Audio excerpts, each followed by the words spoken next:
um pouco da orientação contraceptiva é, às vezes, compartilhar nossa experiência pessoal. Então, vamos lá. Quando eu comecei a usar pílula, não me foram oferecidos outros tipos de método contraceptivo. Então, eu usei pílula contraceptiva convencional durante alguns anos, né? Era pílula de baixa dosagem, eu me adaptei super bem, não tive nenhum problema. Mas não me foi oferecido, não me foi orientado que eu poderia escolher outro tipo de método, né? Um método de maior eficácia, por exemplo, um método menos dependente da usuária.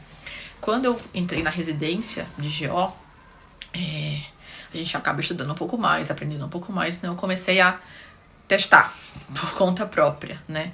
Marca diferente, ciclo estendido, né? Ciclo específico, né? Uma carteirinha de cada vez, testar adesivo, testar o anel e até mesmo o DIU, por que não, né? Um pouquinho dessa sigla LARC significa contraceptivos de longa duração, né?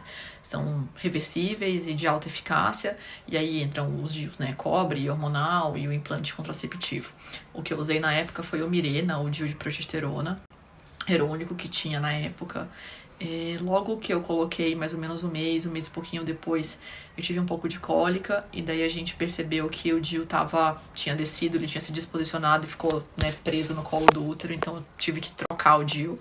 E daí, depois de 6 meses de uso, eu não tive adaptação, né? Eu tive muito problema com acne, muito problema com secreção vaginal, e por conta disso eu optei por parar de usar o DIU, e daí voltei pra pílula ou pro anel.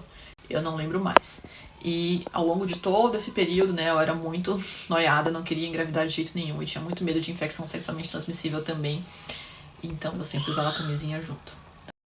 E aí depois que eu tive meus filhos, eu tentei voltar pro DIU de novo, tentei usar o DIU de cobre, mas não rolou pra mim. Mais ou menos depois de um mês e meio que a gente colocou, né, eu preferi colocá-lo no consultório depois do parto, coloquei com mais ou menos uns 45 dias pós-parto. Depois de um mês e meio, mais ou menos, da colocação, eu expulsei o DIU, né? Então já tinha um histórico de expulsão anterior, então não rolou pra mim. E daí a gente foi pra vasectomia. Então hoje a fábrica tá encerrada com o método considerado definitivo. Então essa foi a minha experiência pessoal como usuária de diferentes métodos contraceptivos. Para você que tá pensando em usar, em começar a usar, em trocar, um pouquinho da experiência da ginecologista, tá bom? Até mais!